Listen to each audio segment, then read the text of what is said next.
Assalamualaikum warahmatullahi wabarakatuh. Waalaikumsalam warahmatullahi Mohon izin wabarakatuh. Pak Dokter untuk mempresentasikan makalah yang saya dan Pak Dodi buat, yaitu dengan judul Peran Dinasti Abbasiyah dalam Membangun Peradaban Islam. Ini selanjutnya. Jadi metode penelitian yang kami gunakan untuk makalah ini adalah jenis metode kepustakaan atau library research. Itu serangkaian kegiatan yang berkenaan dengan metode pengumpulan data pustaka dengan membaca, menulis, dan mengolah bahan penelitian. Artinya, dalam penelitian ini, sumber-sumber yang kami gunakan terdapat dalam penelitian berasal dari buku-buku, jurnal, majalah, ataupun artikel-artikel. Oke, lanjut. Hasil penelitian dan pembahasan, yaitu yang pertama adalah sejarah berdirinya Bani Abbasiyah.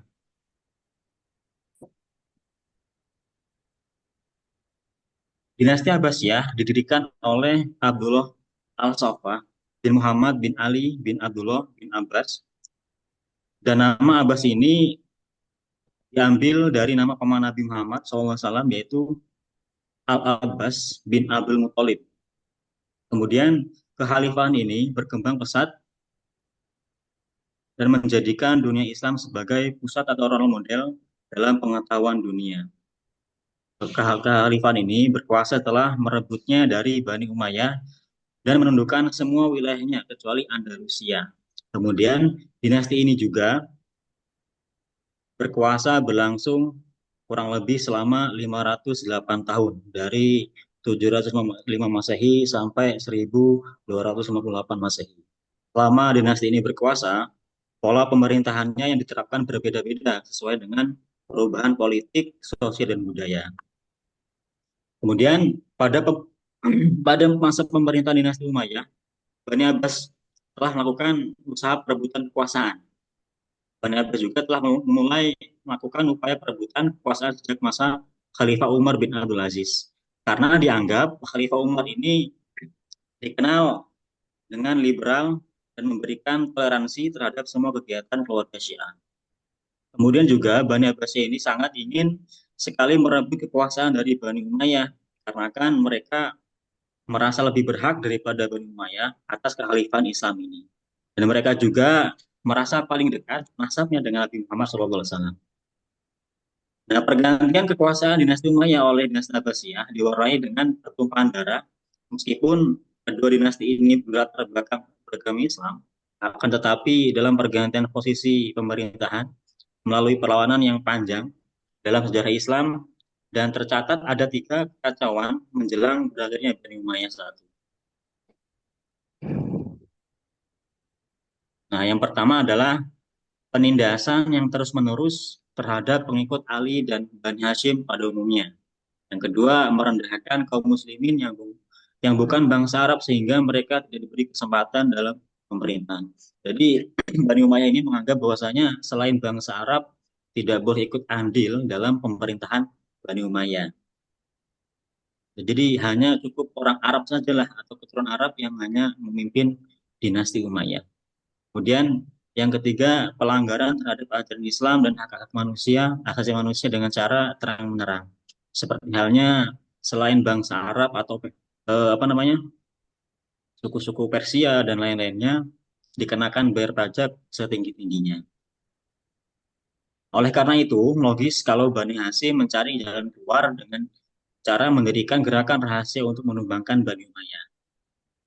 Nah, gerakan ini menghimpun satu keturunan Ali atau Alawiyin, yaitu yang dipimpin oleh Abu Salamah, yang kedua keturunan Abbas, yang dipimpin oleh Ibrahim Al-Iman, yang ketiga keturunan bangsa Persia, yang dipimpin oleh Abu Muslim Al-Khurasani. Pada awal kekhalifahan Bani Abbasiyah menggunakan Kufah sebagai pusat pemerintahannya, dengan Abu Al-Safah sebagai khalifah pertamanya. Kemudian khalifah ini diganti dengan Abu Ja'far Al-Mansur pada tahun 754 sampai 775 Masehi. Kemudian Abu Ja'far Al-Mansur memindahkan pusat pemerintahannya ke Baghdad. Dan Daulah Abbasiyah ini mengalami pergeseran dalam mengembangkan pemerintahan sehingga dapatlah dikelompokkan pada masa Bani Abbasiyah ini menjadi 5 periode. Nah, Abu Su'ud dalam bukunya mengemukakan bahwa pemerintah Bani Abbasiyah dibagi ke dalam 5 periode. Yang pertama adalah periode pertama pada tahun 750 sampai 847 Masehi. Nah, pada masa awal pemerintahan dinasti Abbasiyah, kebijakan yang diutamakan adalah ekspansi wilayah atau memperluas wilayah dengan fondasi pemerintahan dinasti Abbasiyah sendiri telah dirancang oleh Abu Albas Al-Safah dan Abu Ja'far Al-Mansur. Yang kedua, periode kedua 847 sampai 945 Masehi.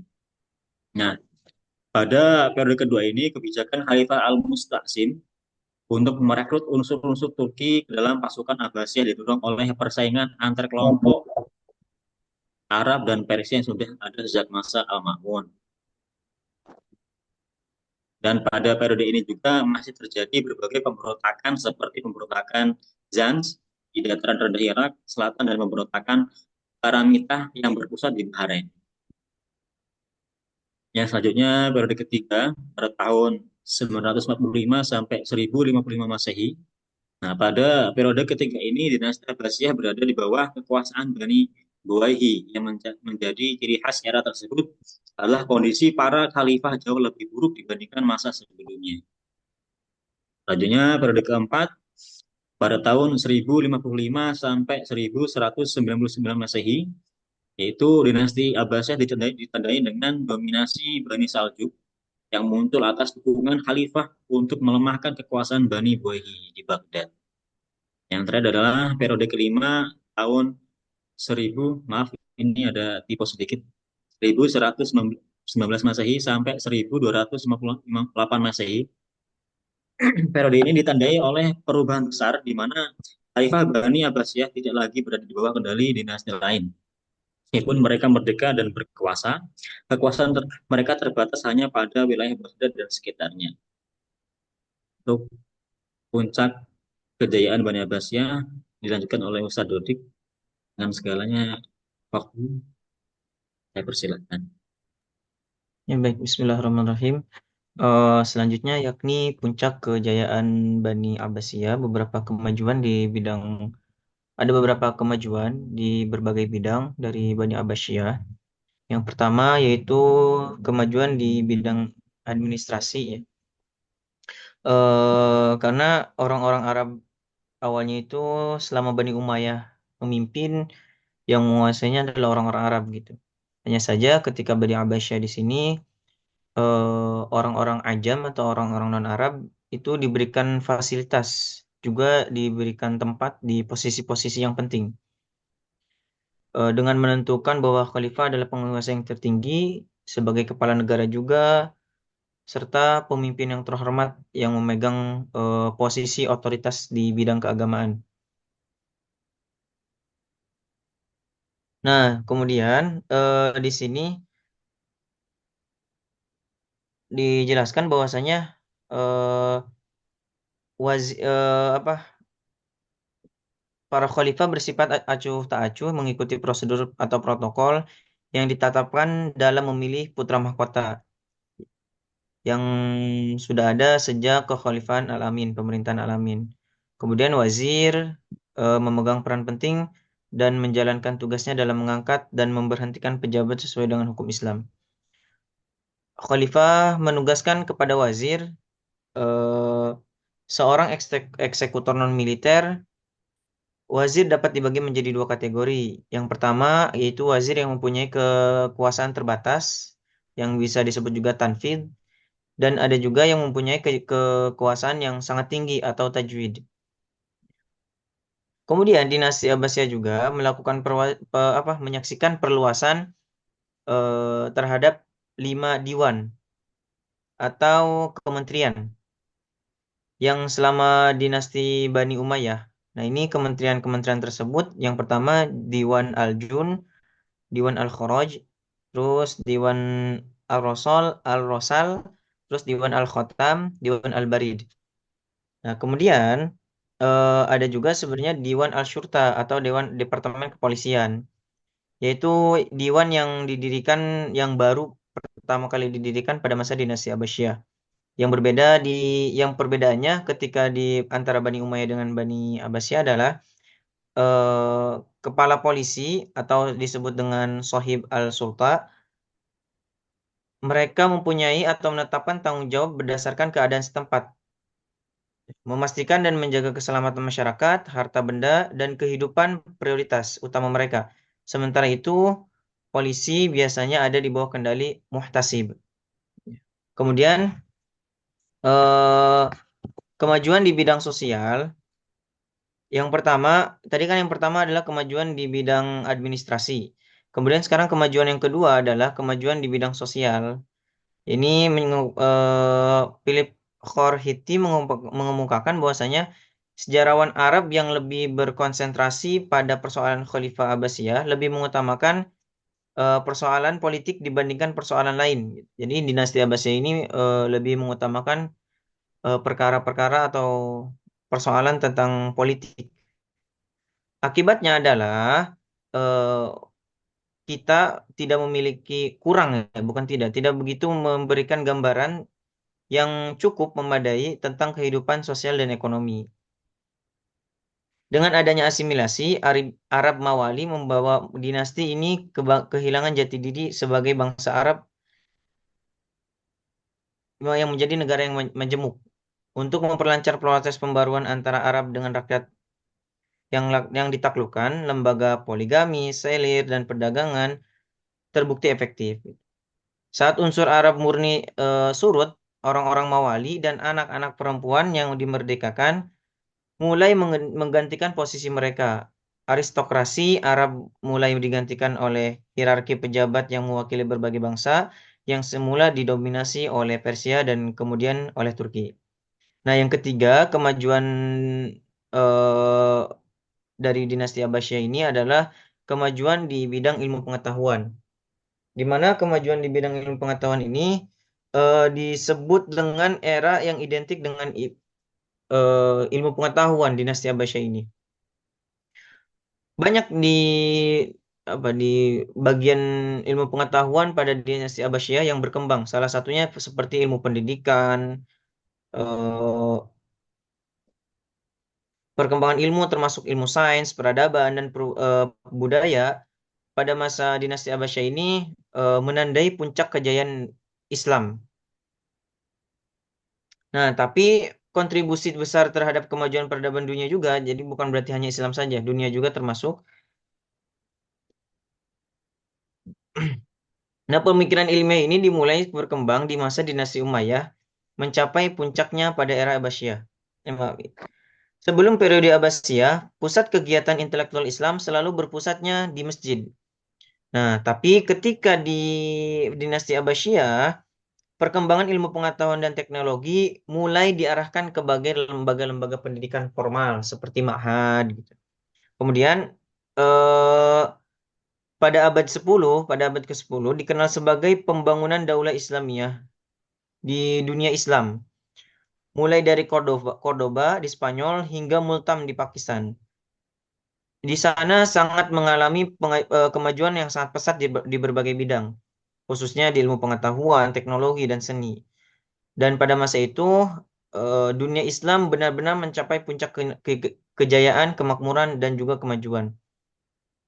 Beberapa pusat ilmu pengetahuan dan filsafat terkemuka pada masa itu termasuk Damaskus, Alexandria, Kos ya Kosrawan, Fustat, Kairo, Al-Madain, dan Jundesasfur. Banyak cendekiawan yang diangkat sebagai pegawai pemerintahan dan istana oleh Khalifah Abbasiyah. Seperti Khalifah Al-Mansur contohnya, yaitu banyak mengambil atau merekrut intelektual-intelektual dari kalangan orang-orang Persia. Salah satu keluarga yang sangat berpengaruh adalah keluarga Barmak, dengan Khalid bin Barmak diangkat sebagai wazir oleh Al-Mansur. Kemudian posisinya diwariskan kepada anak dan cucunya. Keluarga ini berasal dari Baktra dan terkenal karena kecintaan mereka terhadap ilmu pengetahuan dan filsafat, serta kecenderungan mereka terhadap paham Mu'tazilah, yang mana Mu'tazilah ini diakui sebagai mazhab resminya dinasti Abbasiyah pada saat itu oleh Khalifah Al-Ma'mun pada tahun 827 Masehi. Ya, di mana yang sudah kita ketahui semuanya bahwasanya Mu'tazilah di sini adalah faham yang mendorong kebebasan berpikir dan kemandirian akal. Nah, aliran ini kemudian berkembang pesat pada awal dinasti Abbasiyah, mendorong para aktivis intelektual dengan menekankan rasionalisme, baik dalam menerjemahkan ilmu-ilmu asing maupun menyelaraskannya dengan agama Islam. Kontribusi terbesarnya mereka Mu'tazilah ini terlihat dalam upaya pengetahuan Yunani yang kemudian dikembangkan di Kairo dan disebarluaskan kembali ke pusat-pusat keilmuan di Eropa Barat seperti Seville, Cordoba, dan Alhambra. Nah, kemudian ada beberapa khalifah yang terkenal pada dinasti Abbasiyah yang dikenalnya sebagai pecinta buku. Di antaranya seperti Al-Mansur, Harun al-Rashid, juga Al-Ma'mun. Nah, dengan kecintaan mereka terhadap ilmu pengetahuan, eh, otomatis mempengaruhi kepada kebijakan-kebijakan mereka dengan difokuskannya pengembangan ilmu pengetahuan. Ya. Tapi bukan berarti seperti itu saja, karena tantangan yang dihadapi umat Islam semakin kompleks dan berkembang, maka dibutuhkan pembukuan ilmu pengetahuan di berbagai bidang ilmu-ilmu nakli, seperti ilmu agama, bahasa, sastra, mendapatkan perhatian khusus. Sementara itu, ilmu akli, seperti kedokteran, logika, olahraga, astronomi, dan ilmu-ilmu lainnya, mulai dikembangkan umat Islam dengan pendekatan yang lebih sistematis. Tuh. Nah, kemudian pada dinasti Abbasiyah juga ilmu pengetahuan yang berkembang terbagi menjadi dua kategori. Yang pertama ilmu nakli. Ilmu nakli ini bersumbernya sudah pasti dari Al-Quran dan hadis. Seperti contohnya ilmu nakli seperti ilmu tafsir, hadis, ilmu kalam, ilmu tasawuf, ilmu bahasa, ilmu fikih, dan penulisan-penulisan kitab-kitab hukum. Yang kedua sudah pasti yaitu ilmu akli yang meliputi ilmu kedokteran, filsafat, dan berbagai ilmu lainnya. Nah, kemudian perkembangan ilmu pengetahuan tidak mungkin lepas dari pemerintah karena pemerintah yang mempunyai kebijakan kan. Puncak kejayaannya banyak khalifah yang mencintai dan mendukung sepenuhnya perkembangan ilmu pengetahuan. Dengan salah satunya mendukung aktivitas terbesar mereka adalah menerjemahkan yang berperan dalam mentransfer ilmu pengetahuan. Mereka banyak menerjemahkan buku-buku dari bahasa asing seperti Sanskerta, Suryani, atau Yunani. Nah, dalam bahasa Arab ketiga bahasa ini banyak diterjemahkan ke dalam bahasa Arab, sebuah kegiatan yang dimulai sejak zaman dinasti Bani Umayyah. Sebagai contoh, Khalid bin Yazid, seorang penguasa dan pencinta ilmu, memerintahkan para cendekiawan Muslim untuk menerjemahkan buku-buku tentang kedokteran, astronomi, dan kimia dari bahasa Yunani ke dalam bahasa Arab. Nah, kemudian di Khalifah Umar kedua memerintahkan juga penerjemahan buku-buku kedokteran ke dalam bahasa Arab. Pada tahun 832 Masehi, Khalifah Al-Ma'mun mendirikan Baitul Hikmah di Baghdad sebagai akademi pertama yang dilengkapi dengan teropong bintang, perpustakaan, dan pusat penerjemahan. Kepala bidangnya atau kepala apa ya disebutnya mungkin ketuanya ini adalah Yahya bin Musawai, seorang murid Gibril bin Bakhtisyu yang kemudian digantikan oleh Hunain bin Ishaq, murid Yahya, sebagai ketua yang kedua. Pada akhir abad ke-10, kegiatan intelektual muslim tidak hanya terbatas pada penerjemahan, tapi juga melibatkan penjelasan, syarahan, dan pengeditan atau tahqiq. Awalnya ini karya semua ini dihasilkan bersifat ringkas, namun kemudian berkembang lebih luas dengan pemikiran yang lebih mendalam. Analisis dan kritik disusun dalam bentuk bab dan pasal melalui ketajaman pemikiran mereka. Nah, kritik dan analisis ini melahirkan teori-teori baru yang merupakan hasil refleksi dari diri mereka sendiri. Contohnya adalah Muhammad bin Musa al-Khwarizmi yang memisahkan aljabar dari ilmu hisab yang akhirnya berkembang menjadi disiplin ilmu yang terstruktur. Pada masa ini, karya-karya ulama mulai disusun secara sistematis. Dan pada masa dinasti Abbasiyah banyak muncul ulama-ulama besar. Ya kan? Nah, kemudian ulama ini yang memelihara, mentransfer ilmu mereka melalui hafalan dan lembaran-lembaran tulisan yang belum terorganisir. Nah, baru pada abad ke-7 Masehi mereka mulai menulis hadis, fikih, tafsir, dan berbagai karya dalam bahasa Arab yang kemudian disusun secara sistematis. Salah satu kebanggaan era pemerintahan Abbasiyah adalah dengan adanya Madzhabul Arba'ah, yaitu 4 imam mazhab besar. Itu Imam Abu Hanifah, Imam Syafi'i, Imam Malik, dan Imam Ahmad bin Hambal. Mereka terkenal sebagai ulama fikih yang sangat dihormati dan diakui keagungannya di dunia Islam. Setiap dinasti pasti ada kemajuan dan keruntuhannya. Nah, kemudian sekarang adalah kemunduran dan keruntuhan dinasti Abbasiyah. Ada 2 faktor. Yang pertama adalah faktor internal dan yang kedua adalah faktor eksternal. Faktor internal sendiri atau faktor di dalam yang menjadi sebab keruntuhan dinasti Abbasiyah adalah yang pertama, adanya persaingan yang tidak sehat dengan beberapa bangsa yang terhimpun dalam Daulah Abbasiyah, terutama Arab, Persia, dan Turki. Faktor yang kedua, faktor internalnya adalah banyak terjadi perselisihan pendapat di antara kelompok kelompok pemikiran agama yang ada, yang berkembang menjadi pertumpahan darah. Yang ketiga, banyaknya atau muncul dinasti-dinasti kecil sebagai perpecahan sosial yang berkepanjangan. Nah, yang terakhir adalah yang menjadikan kemerosotan tingkat perekonomian sebagai akibat dari bentrokan politik. Kemudian, faktor eksternalnya yang menyebabkan kemunduran dinasti Abbasiyah adalah dengan adanya perang salib yang sangat berkepanjangan, yang kita tahu ya, perang salib itu bahkan kalau sampai sekarang mungkin bisa disebut perang salib ya. Yang paling menentukan adalah dengan munculnya pasukan Mongol dan Tartar yang dipimpin oleh Hulagukan, yang berhasil menjarah semua pusat-pusat kekuasaan maupun pusat keilmuan, yaitu perpustakaan di Baghdad. Ya. Nah, ini faktor-faktor yang menyebabkan dinasti Abbasiyah menjadi runtuh. Ya baik, teman-teman. Nah, itu mungkin penjelasannya, presentasi kami terhadap dinasti Abbasiyah. Selanjutnya, jika ada pertanyaan, kami persilakan atau sanggahan.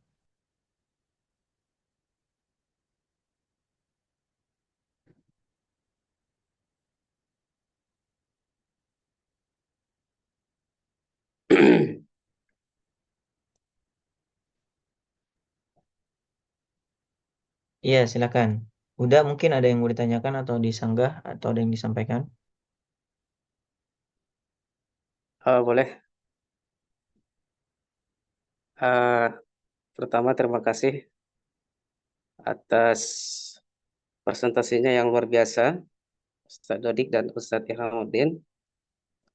Dan juga terima kasih atas waktunya yang sudah mempersilahkan Unda untuk eh, apa namanya menambahkan atau pertanyaan atau sanggahan yang barangkali apa ya perlu kita cermati bersama di sini terkait sebab runtuhnya Bani Abbasiyah ini sih yang kita kesalkan gitu kan. Di sini disebutkan memang ada 2 faktor, internal dan eksternal.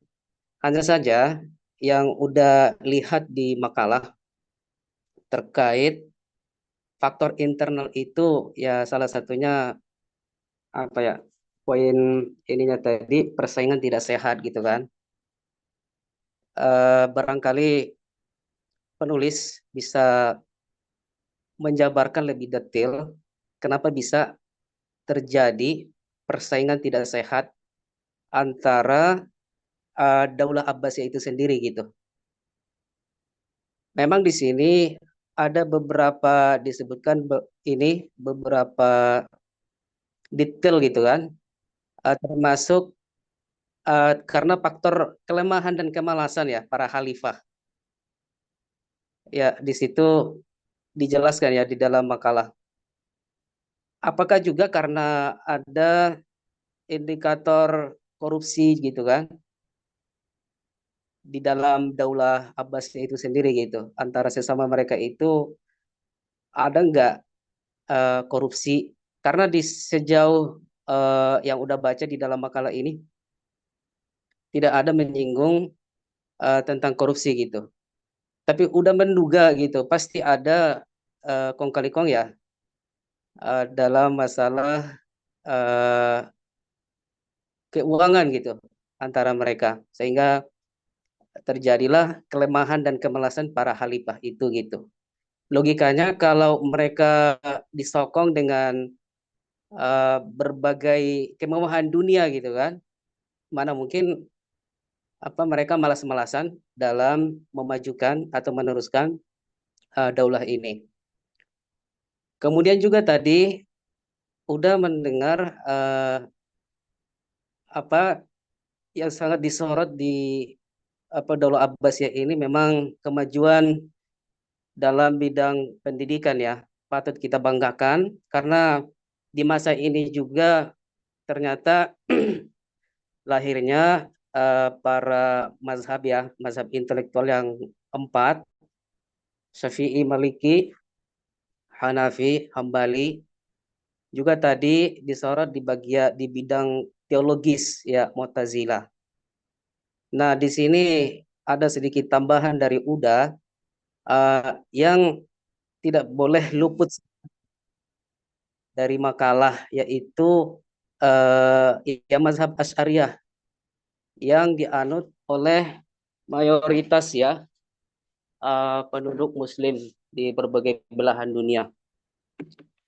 Tapi di sini nggak dibilang karena ya lahirnya Mu'tazilah itu juga ya tidak lepas dengan adanya atau munculnya Asy'ariyah itu gitu. Dan pembahasan ini memang udah kaitkan ya dengan makalah karena udah insya Allah akan berbicara tentang Asy'ariyah ini besok gitu. Jadi Mu'tazilah itu melahirkan ini Asy'ariyah. Kemudian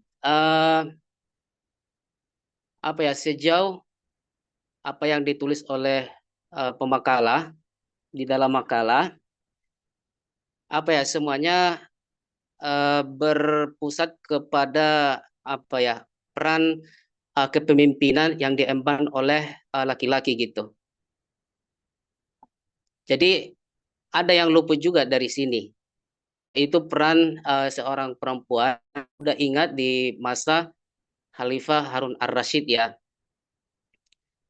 Khalifah Harun ar-Rasyid yaitu istrinya Zubaidah. Dan ini juga kan terjadi di masa Daulah Abbasiyah ini kalau nggak salah ya. Tidak ada diulas oleh penulis peran Zubaidah tersebut sebagai tokoh pertama di dunia ini yang membangun infrastruktur irigasi. Ini patut diacungi jempol. Kenapa? Karena beliau mampu membangun kanal irigasi itu dari Irak sampai ke Makkah untuk membantu peziarah ya yang ingin melawat ke Makkah. Itu kan dipenuhi dengan padang pasir, sehingga kalau tidak ada bantuan kanal ini besar kemungkinan kalau tidak ada juga persediaan air yang memadai bagi para pejalan atau pemusafir akan meninggal gitu. Dan biaya untuk untuk pengadaan kanal air ini sangat besar sekali gitu. Sehingga sampai sekarang juga masih diabadikan ya kalau umroh pasti ada diceritakan tentang peninggalan ini gitu di Madinah. Kemudian pusat perkembangan ilmu pengetahuan di sini di dalam makalah kalau nggak salah tadi di ini ya daerah Baghdad atau Irak itu. Kalau nggak salah juga berkembang ilmu pengetahuan itu di di namanya Naisapur ya. Naisapur, kemudian ada namanya Samarkand. Juga di sana perkembangan ilmu itu sangat pesat sekali. Eh, Kemudian hubungan internasional yang terjadi di Daulah Abbasiyah ini dengan Bizantium dan Chinese tidak ada disinggung. Sebenarnya ya ini juga sangat penting kita ketahui karena punya pengaruh penting dalam perkembangan Daulah Abbasiyah ini. Barangkali cukup ini dulu ya yang bisa udah sampaikan. Yang ingin ditanggapi silakan. Baik, terima kasih udah. Mungkin kita tampung dulu pertanyaan yang lainnya. Dari teman-teman yang lain, ada yang mau bertanya?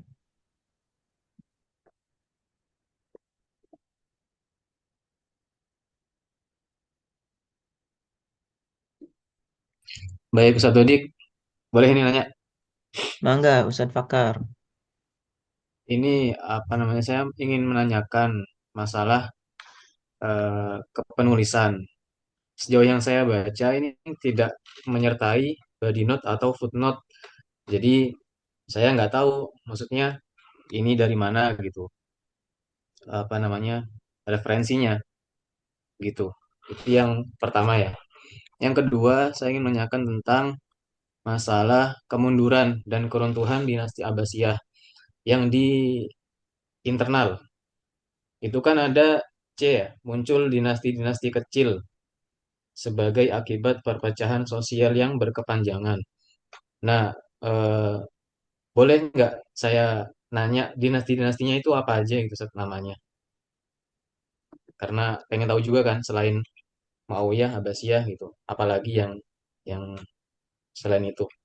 Gitu Ustaz Dodik, gitu aja paling. Ya, baik. Syukron. Ya, Afwan. Ya, mangga yang lainnya.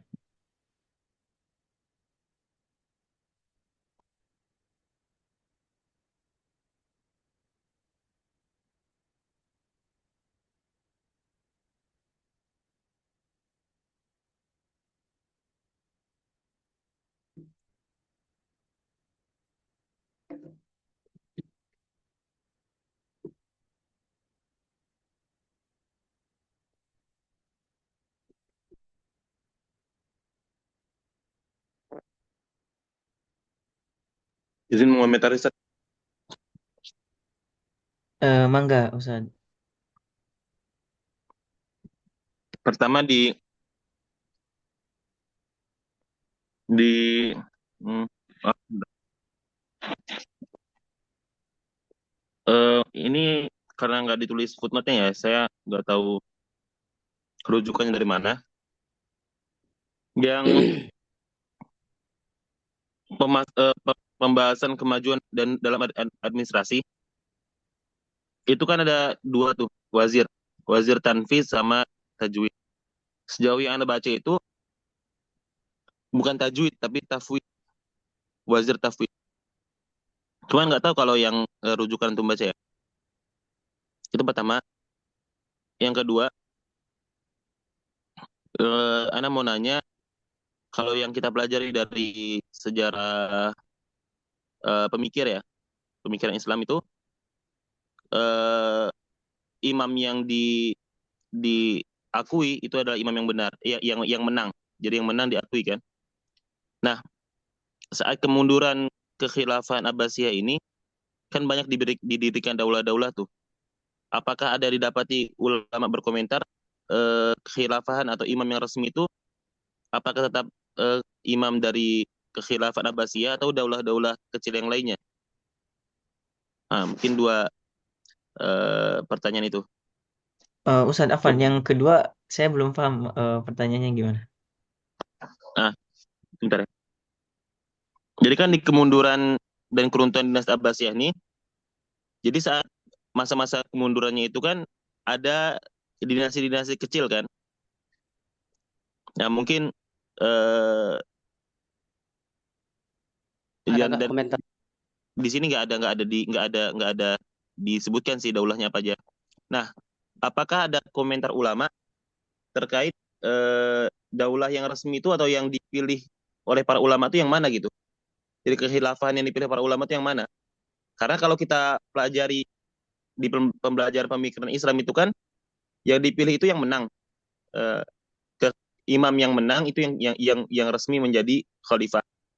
Nah, untuk kasus Bani Abbasiyah akhir itu, para ulama tuh memihak kemana? Atau apakah ada komentar ulama terhadap kekhilafahan Abbasiyah ini? Atau daulah-daulah yang lainnya itu?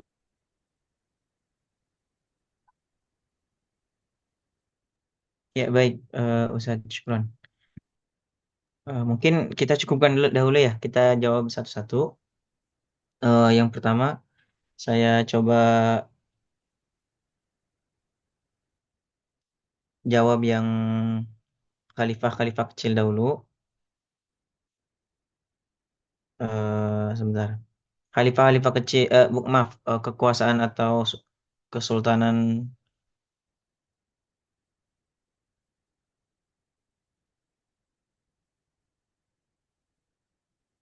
Ya.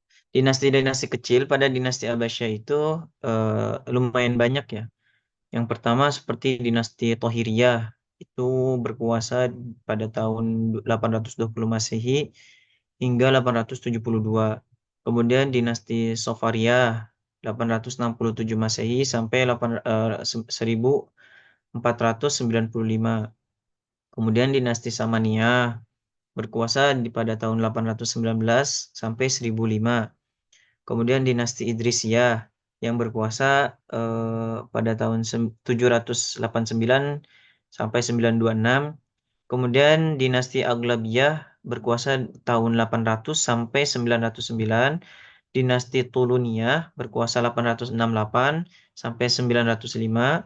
Dinasti Ikhsidiyah berkuasa pada 935 sampai 969. Kemudian dinasti Hamdaniyah berkuasa dari 905 hingga 1004. Ini pertanyaan dari Ustadz Fakar kalau tidak salah ya.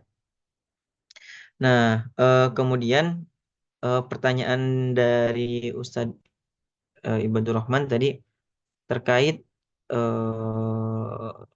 pendapat ulama ya. Ulama gimana tadi? Ulama yang setuju atau tidak dengan Jadi paham dianut yang oleh diakui itu pemerintah ya. ya yang diakui itu pemerintahan siapa? Apakah dinasti yang kecil itu atau dinasti Abbasiyah? Oh, yang saya tahu ya sepertinya karena memang dinasti Abbasiyah ini kebanyakan ya, tidak semuanya mungkin. Kebanyakan itu berfaham dijelaskan di makalah juga faham Mu'tazilah. Walaupun memang di makalah disinggung juga suatu kebanggaan dinasti Abbasiyah itu dengan munculnya ulama-ulama besar, khususnya ulama fikih ya. Ini saya ngambilnya dari ulama fikih. Tapi pada kenyataan saat itu justru mereka ulama-ulama ini malah yang bertentangan dengan pemerintahan. Seperti Imam Hambali yang dipenjara, bahkan Imam Syafi'i yang keempat imam ini yang saya tahu kisahnya itu Imam Ahmad bin Hambal kemudian Imam Syafi'i yang mereka itu tidak setuju dengan paham pemerintah yang berpaham Mu'tazilah. Kemudian Imam Hambali itu sampai dipenjara. Kalau Imam Syafi'i bahkan lebih parah dari itu kalau tidak salah mungkin nanti dikoreksi kalau saya salah, sampai dipaksa untuk apa ya setuju dengan paham Mu'tazilah sampai Imam Syafi'i itu diseret dengan kuda berapa ratus kilometer. Akhirnya Imam Syafi'i itu wafat dalam keadaan punya penyakit wasir kalau tidak salah. Afan yang di dubur itu penyakit itu.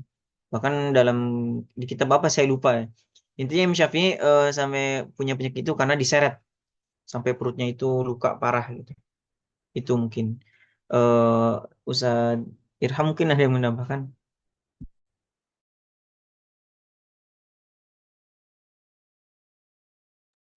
Mungkin gini Zat, yang jadi permasalahan itu kan karena yang daulah-daulah ini landas atau yang mereka landaskan itu kan syariat. Sedangkan di syariat itu kan tidak boleh ada dua imam dalam satu masa atau dalam satu tempat tuh nggak boleh ada dua imam dan eh, mendorong kaum muslim itu dalam satu kepemimpinan. Tapi kan faktanya kalau di sejarah itu banyak daulah-daulah tuh yang muncul-muncul dia mengakuisisi ini wilayah mereka sendiri. Nah, eh, kembali ke pembahasan ini kan terlepas dari pemerintah itu zolim atau enggak, pemerintah itu misalnya berpihak sama ulama atau enggak, bahkan Imam Ahmad aja bilang yang resmi menjadi imam atau pemimpin itu bukan yang adil, tapi yang dia katakan tuh yang memenangi peperangan gitu kan. Hatta beliau itu disiksa di zaman tersebut kan. Nah, yang jadi pertanyaan tuh yang sampai sekarang kami bingung gitu. Misalnya ada daulah Ayyubiyah atau Tuluniyah pada saat itu, masa nggak ada ulama misalnya yang berkomentar ataupun yang menuliskan dalam kitabnya. Jadi sebenarnya yang resmi itu Abbasiyah, kemudian ada yang Bughat gitu yang memisahkan diri itu dinasti dinasti ini, atau malah kebalikan, ternyata yang memisahkan diri itu malah Abbasiyah. Nah, itu yang jadi pertanyaan besar tuh. Kalau masalah dia nggak setuju sama pemerintah itu beda beda pembahasan. Karena bisa jadi pemerintah hanya resmi tapi dia nggak setuju sama sistemnya kan. Tapi yang jadi permasalahan tuh yang daulah yang resmi itu apa? Apakah Abbasiyah itu masih menjadi resmi ketika dia di akhir-akhir masa kejayaannya? Apakah sudah tidak dianggap lagi sebagai sebuah daulah Islam?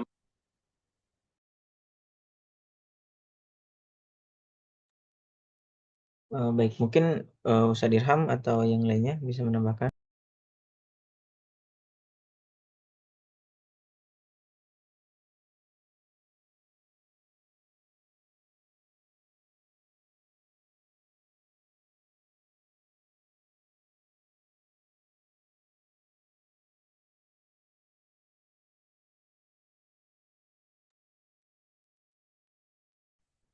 Izin menanggapi pertanyaan dari Uda tadi ya. Jadi berupa apakah persaingan yang tidak sehat ini, gitu kan, yang faktor internal. Jadi kalau yang saya pahami itu, eh, jadi dola bahasa ini kan dari berbagai negara ya. Kalau sekarang kita bisa artikan seperti halnya Persia, Turki gitu kan ya. Nah, dalam suatu pemerintahan itu kan ada yang namanya senggol menyenggol pasti. Nah, dalam pemerintahan itu ada namanya perebutan kekuasaan dan dominasi pemerintahan. Ya, jadi bangsa Arab itu kehilangan pengaruh saat Persia menguasai administrasi. Nah, terus bangsa Turki juga mengambil alih seperti kendali militernya dan politiknya. Jadi dari itu jadilah perselisihan di Bani Abbasiyah. Seperti itu mungkin. Mungkin ada yang menanggapi atau menambahi. Kalau saya pahami seperti itu. Terus untuk tadi pertanyaan dari Ustadz Fakar, tidak adanya body note dan footnote, itu yang maksud ya? Karena yang saya ambil ini, kalau yang tidak ada body note-nya itu sama. Jadi satu halaman saya ambil. Jadi fotonya sama, tapi tidak saya cantumkan.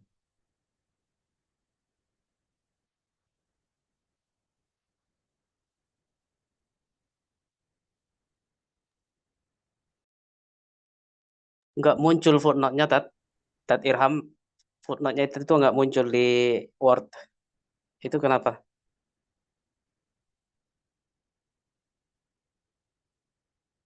Itu nggak diisi atau gimana? Atau jangan-jangan Apa asik kesalahan tadi ya? Kalau di sini ada, kalau di sini. Bentar saya share screen ya. nggak tahu teman-teman yang lain ya. Kalau di Udah sih nggak ada satupun footnote-nya gitu. Coba Ustaz Dodi ini apa? Screen-nya ditutup dulu.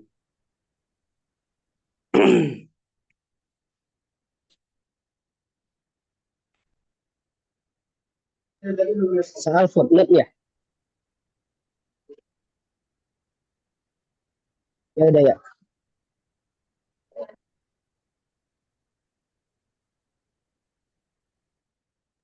Kalau enggak, coba antum share PDF-nya, Ustadz Irham.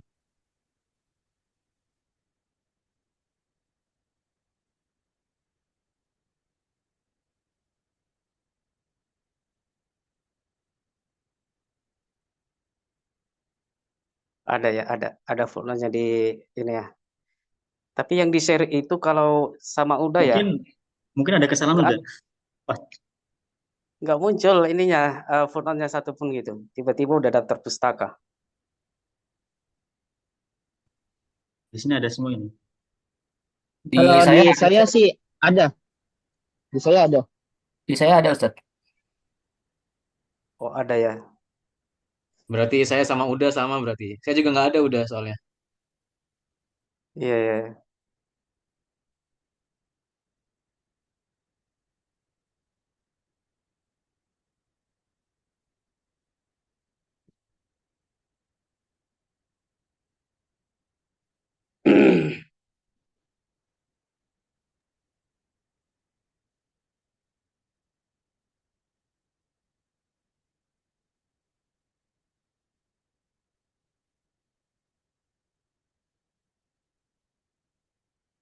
Gimana lagi, Ustadz Dodik?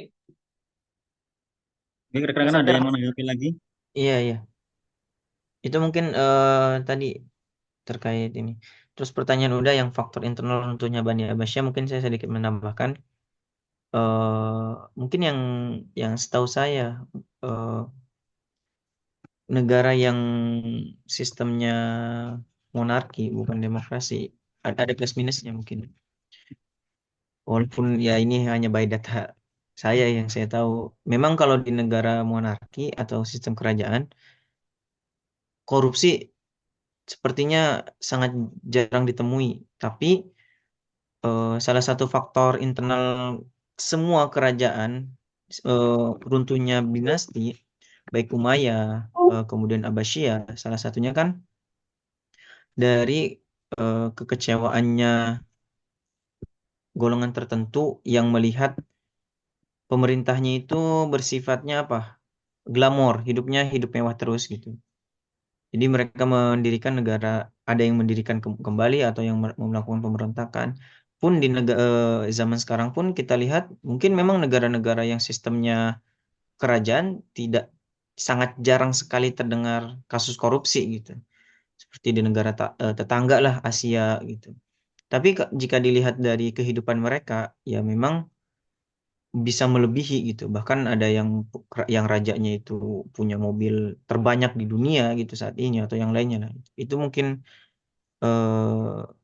minusnya gitu. Berbeda kalau negara demokrasi memang kebanyakan korupsi karena mungkin beda kepala ya. Kalau sistem kerajaan kan satu kepala artinya kekuasaan penuh itu hanya di satu orang dan tidak bisa diganggu gugat gitu.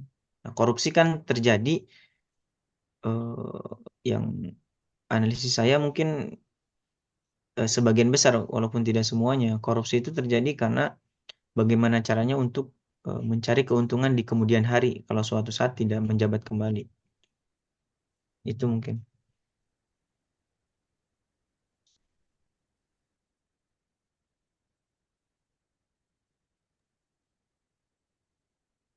Oh ya, ini menyampaikan hipotesis ya terkait tadi pertanyaan dari Ustadz Ibad itu memang apa ya sesuatu yang sangat menggelitik buat kita bersama eh, karena pada masa Abbasiyah ini kan tadi yang paling disorot itu kemajuan ilmu pengetahuan gitu.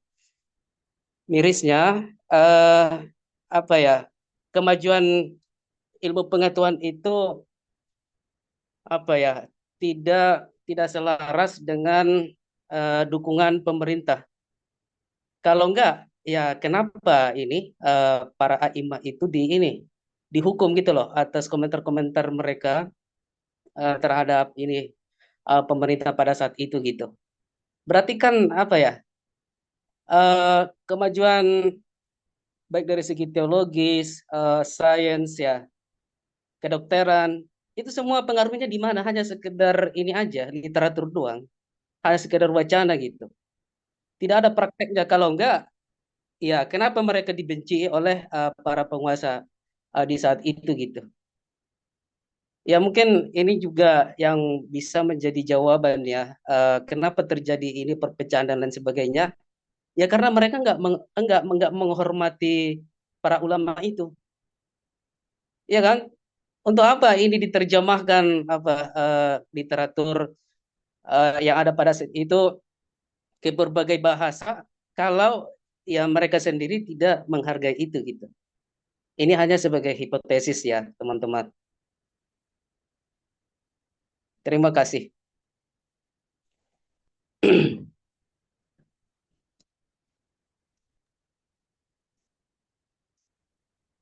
Ya baik, mungkin eh, ada pertanyaan lagi. Nanti yang pertanyaan-pertanyaan yang belum terpuaskan bisa dibantu teman-teman yang lain atau Bapak Dokter nanti. Ya teman-teman mungkin ada yang mau pertanyaan lagi? Yang bertanya?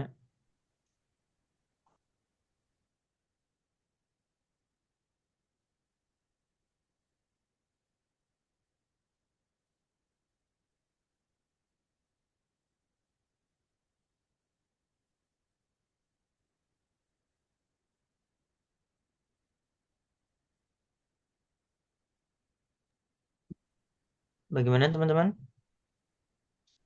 Ada yang bertanyakan kembali? Nggak harus bertanya, Tat Dodik, biar hidup Ya, gitu, boleh sharing, menambahkan, atau menyampaikan gagasan, pendapatnya, ya, pemahaman ya boleh, boleh. persen. Mau menanggapi inilah apa hipotesis dari Ustadz Damri tadi ya. Ya silakan, Ustaz. Tadi yang Anda tangkap, eh, jadi negara itu di mana gitu saat ada kemajuan ilmu-ilmu akal, namun masih eh, apa para ulama ditangkapin gitu ya. Bahkan Imam Ahmad bin Hambal disiksa. Aneh rasa sebenarnya itu karena asasnya Islam, namun kesalahpahaman dalam berislam itu sih. Dan amir itu atau imam dalam Islam itu kan memang wajib ditaati setelah Allah dan Rasulnya selama tidak menyelisih Al-Quran dan As-Sunnah kan.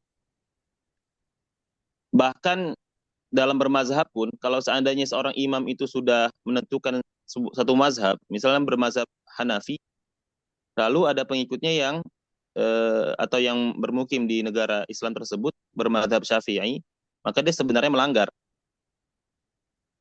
Nah, permasalahan Imam Ahmad bin Hambal itu kan eh, khalifahnya itu mungkin dia bermazhab Mu'tazili dan mengatakan Al-Quran itu bukanlah kalamullah, jadi tidak.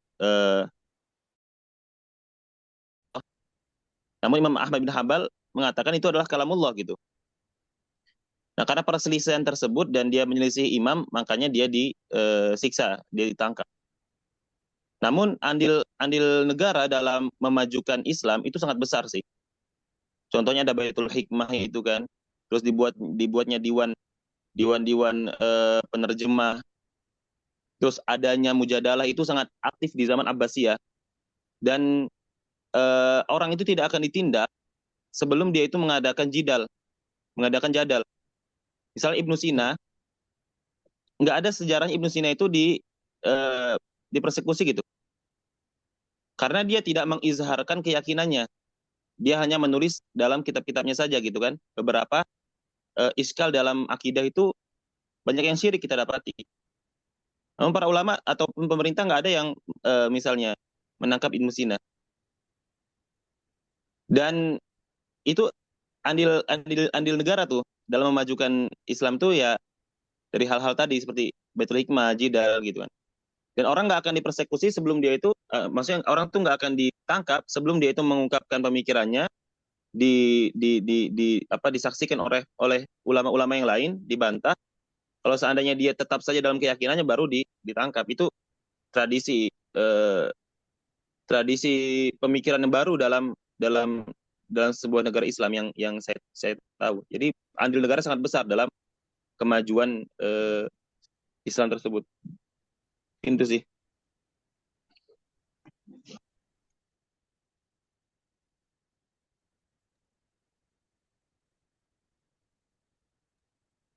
Ya ada tanggapan lagi dari Uda Damri mungkin menanggapi? Sedikit tambahan ya, terkait tadi aliran Mu'tazilah itu memang berkembangnya pada saat Abbasiyah. Juga pada saat yang sama ya ada ya mazhab yang empat itu. Kemudian lahir Asy'ariyah ya, Asy'ariyah yang memerankan antara rasional dengan wahyu. Jadi begitu lahir Asy'ariyah ini banyak yang terpengaruh ya, yang terbawa oleh pemikiran yang mengkombinasikan antara wahyu dengan rasio gitu. Termasuk banyak juga pengikut-pengikut Mu'tazilah, Abu ini tokohnya yang ini banyak tokoh-tokoh di antara Mu'tazilah itu yang mengikuti paham Asy'ariyah. Jadi memang di sini perlu analisis mendalam ya terkait sosio histografi ya. Apakah penghukuman atau apa tadi namanya tidak menghormati para ulama pada saat itu sebelum berkembangnya Asy'ariyah ini atau sudah ada Asy'ariyah, sudah muncul Asy'ariyah, tapi eh, sudah muncul Asy'ariyah, tapi masih ini tetap para pemimpin Daulah Abbasiyah itu masih mendukung atau berpihak kepada pemahaman Mu'tazilah. Memang ini sangat fatal sekali ya, pemahaman Mu'tazilah ini yang memusatkan pergerakan manusia itu kepada akal gitu.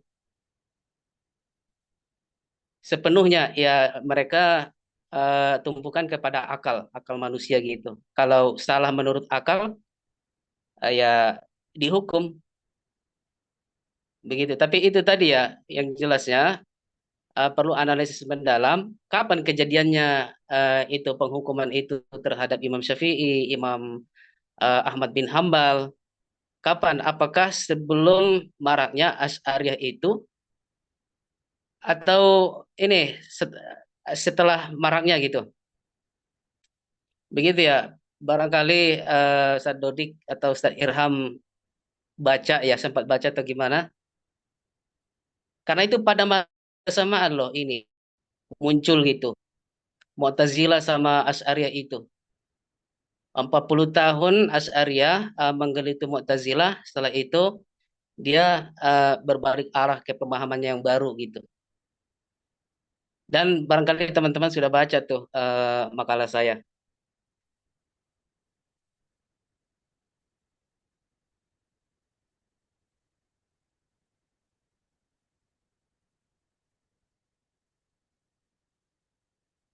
Baru 11.31. Ini barangkali teman-teman yang belum ada speak nih. Ustadz Zuhri. Ada orangnya nih. Di layar memang ada wajah tapi Hadir, nggak tahu. hadir, hadir. Ana lagi kapan? Ana lagi nyupir. Siap.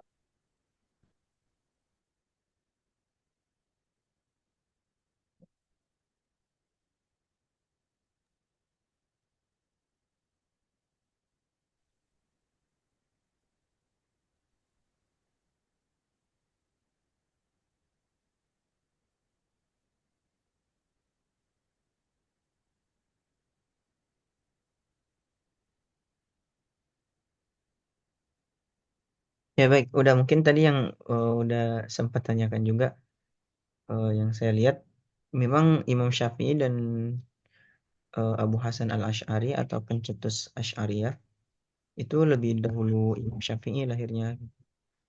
Hanya mungkin kenapa empat madhab ini dianggap sama seperti Asy'ari karena Imam Asy'ari sendiri mencetuskan, membuat fahamnya itu sesuai dengan sama seperti imam-imam yang empatnya juga gitu. Itu mungkin yang saya bisa pahami. Yang jelas kalau untuk dahuluan yang saya lihat di jurnal lebih dahulu Imam Syafi'i. Kalau tidak salah Imam Syafi'i lahir 150-an Hijriah kalau tidak salah. Nah, Imam Asy'ari itu 200-an sekian kalau tidak salah ya. Mangga dikoreksi. Itu mungkin.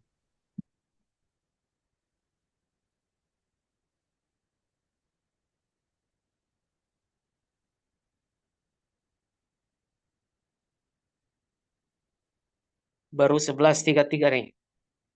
Waktu sini maksudnya. Ya masih ada waktu hampir Ya 45 sebelum menitan lagi. sebelum ke Pak dosen barangkali 10 atau 15 menitan lagi lah buat kita diskusikan. Iya, Rahmat, mangga monggo Sultan. teman-teman.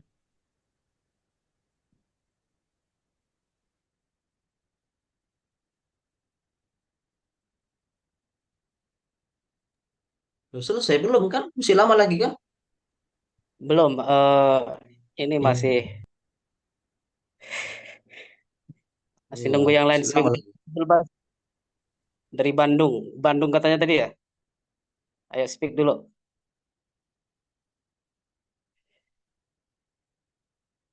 Ustaz Abdul Basit, kan duduknya di situ. Baik, baik, Seth. Aja dulu, ya menunjukkan paham sama apa yang disampaikan oleh pemakalah. Nggak harus bertanya juga.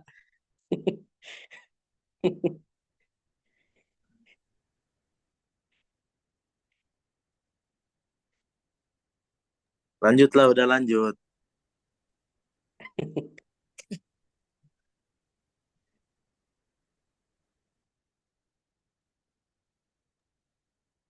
ya teman-teman ada tanggapan, pertanyaan atau yang lainnya? Kita masih ada waktu untuk berdiskusi.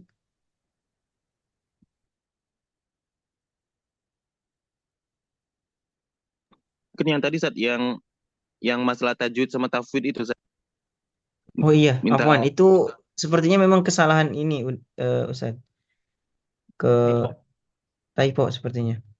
Karena teman memang saya juga sempat heran tajwid persen pan ilmu kok jadi.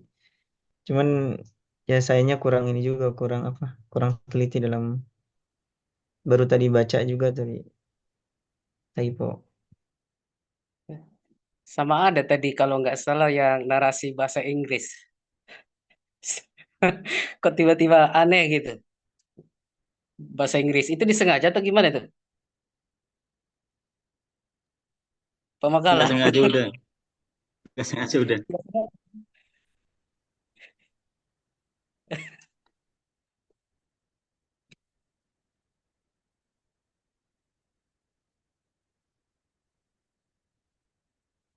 Ustadz, ini Desi barangkali ingin speak. Ustazah Desi, bolehlah ini speak dulu.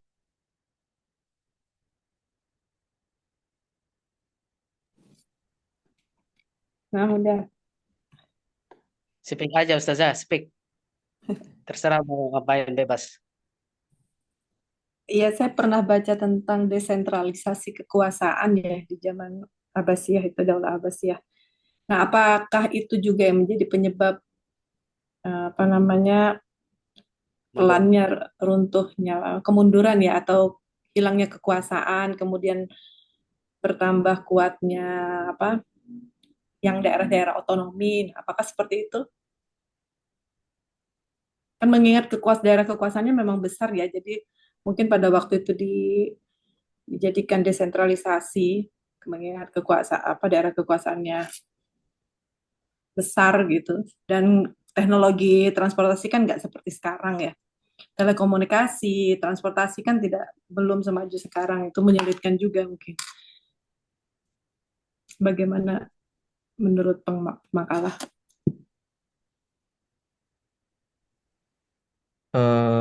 Mungkin memang penyebab salah satunya desentralisasi seperti yang dilihat tadi di makalah, bahwa khalifah juga menunjuk wazir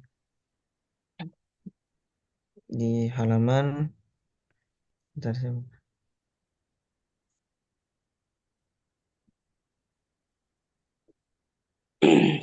nah ini di halaman 6. Jadi khalifah adalah penguasa tertinggi kepala negara, kemudian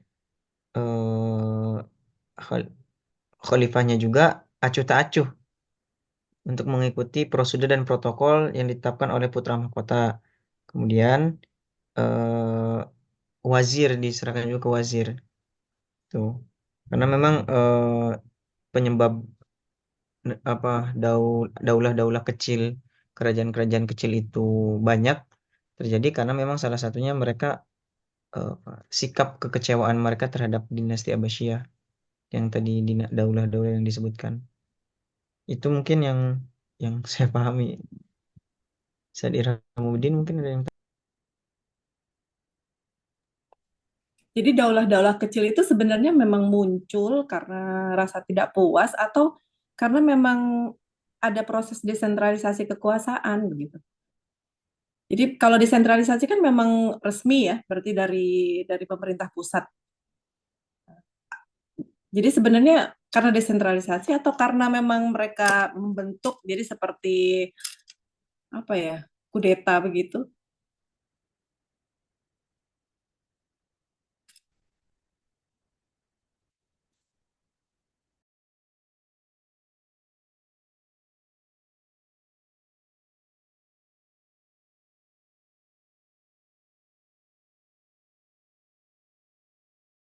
Iya, Ustazah. Karena munculnya ini faktornya banyak, kerajaan-kerajaan ini yang kecil ini, daulah kecil ini. Yang pertama adalah karena kebijakan dari Bani Abbasiyah ini penguasanya lebih memikirkan kemajuan peradaban dibanding dengan ekspansi dan politik. Nah, kemudian salah satu penyebabnya juga karena terlalu luasnya kekuasaan dinasti Bani Abbasiyah, sehingga ada beberapa wilayah kan ini yang seperti Idrisiyah ini kalau tidak salah di negara Maroko kalau sekarang, kalau tidak salah. Itu saking luasnya jadi mungkin banyak yang kurang terawasi sehingga ada beberapa kelompok yang mendirikan kerajaan tersebut. Nah, kemudian eh, pemberian hak otonom yang membuat jauhnya maaf, pemberian otonom kepada negara-negara atau daerah-daerah yang jauh dari pemerintahan pusat. Kemudian ya tidak terkontrol itu.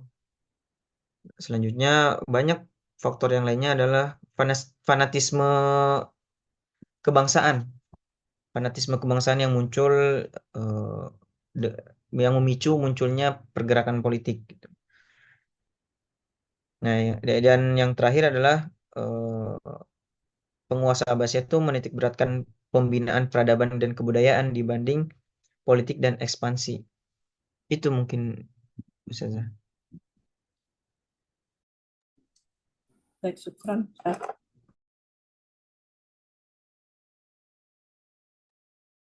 Ada lagi yang mau berdiskusi atau tanya?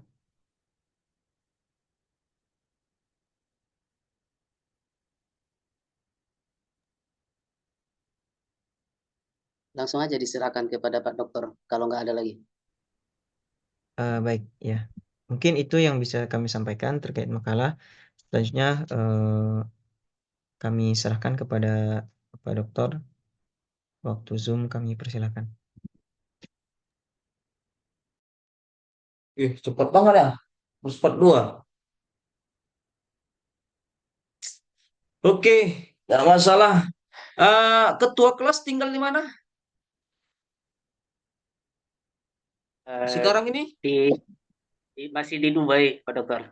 Dubai. Dubai itu mata uangnya apa? Dinar apa dirham? Dirham.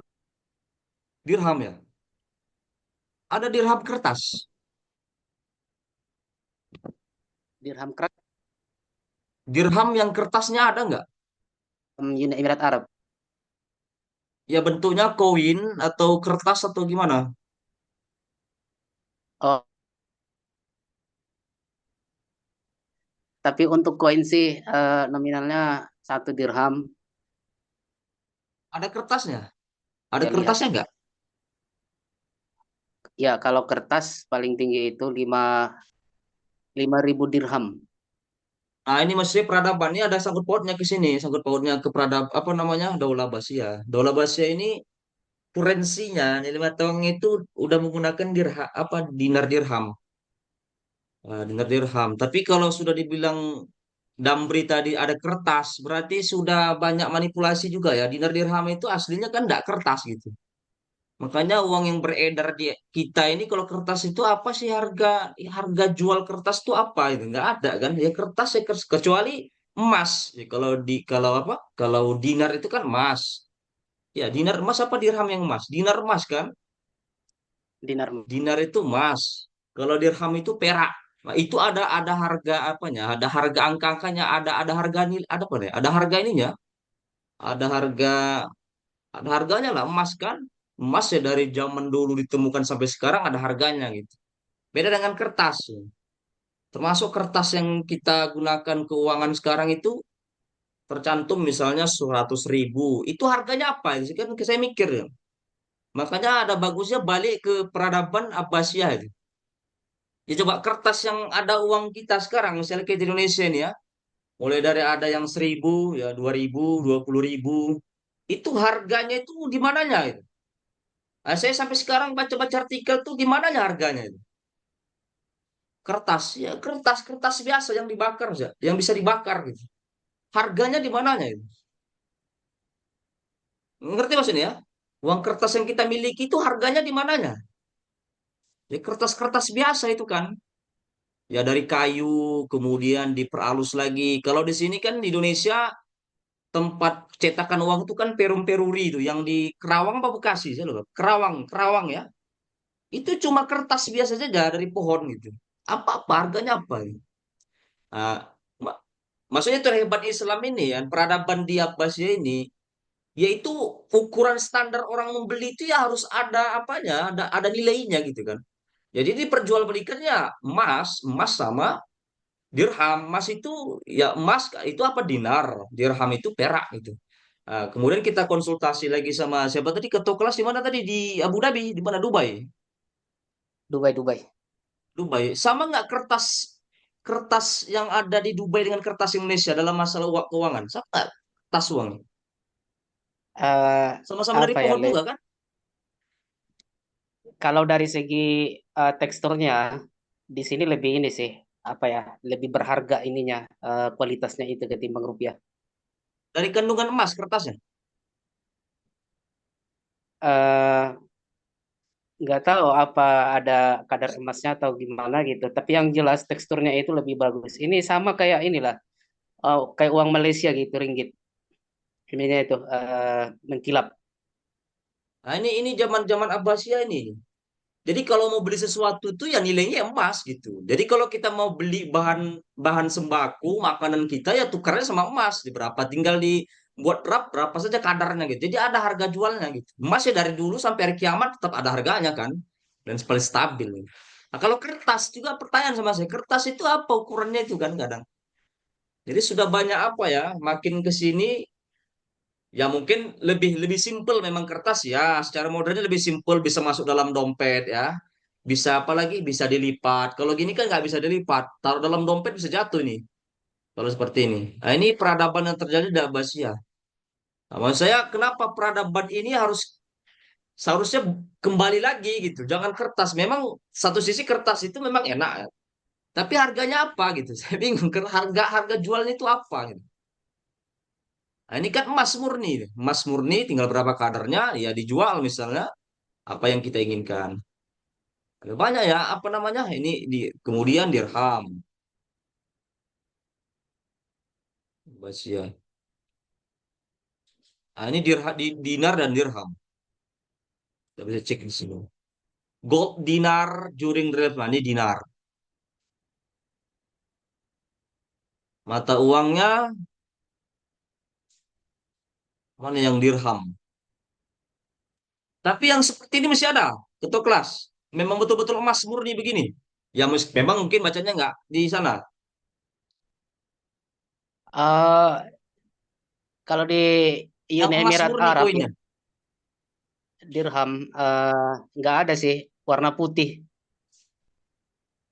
Putih. Lebih tinggi yang koinnya harganya apa yang kertasnya? Yang tadi dibilang ya, kertas berapa paling tinggi? 5.000 dirham. 5.000 dirham. 5.000, 20 Kertas juta itu ya. satu kertas. 5.000 dirham yang koin ada nggak? Yang perak. Oh, nggak ada. Jadi bentuknya gini, gini Pak dosen. Yang 1 dirhaman ya, kelihatan nggak ya? Nah, kebayang tuh perak, harga perak tuh berapa sekarang? Tuh luar biasa kalau di apa kan? Jadi memang harus ada harganya. Jadi hukum Ya, transaksi jual beli itu seharusnya begitu kan? Harus ada harga tukar barangnya, jangan kertas. Kertas itu terlalu murah ya. Murah sekali itu kertas. Kapas dari kapas terlalu murah. Nah, itu jadi peradabannya sudah sampai mikirin gitu. Memang ya kelemahannya susah disimpan gitu aja ya. Susah disimpan. Ya paling kalau sekarang dengan ada abad kemodernan ya nggak usah lagi pakai uang, pakai apa namanya yang di bank e-wallet ya. Ya disimpan kan emas di bank gitu. Jadi transaksi tetap oh, menggunakan bank, jangan lagi pakai kertas gitu. Jadi seharusnya kertas itu harus ya kalau merujuk seperti ini dikombinasikan dengan zaman modern ya tetap emas tapi jangan dikertaskan lagi gitu. Jadi saya rasa peradaban ini sudah canggih ya. Sudah bisa memikirkan ya kalau Umayyah kan sistem barter ya. Barter kita mau apa misalnya kalau ini kan sudah bentuk apanya? Bentuk bentuk ya kadar emasnya. Satu ini ya yang saya ingin peradaban yang terjadi di Abbasiyah. Kemudian toleransi ya. Toleransi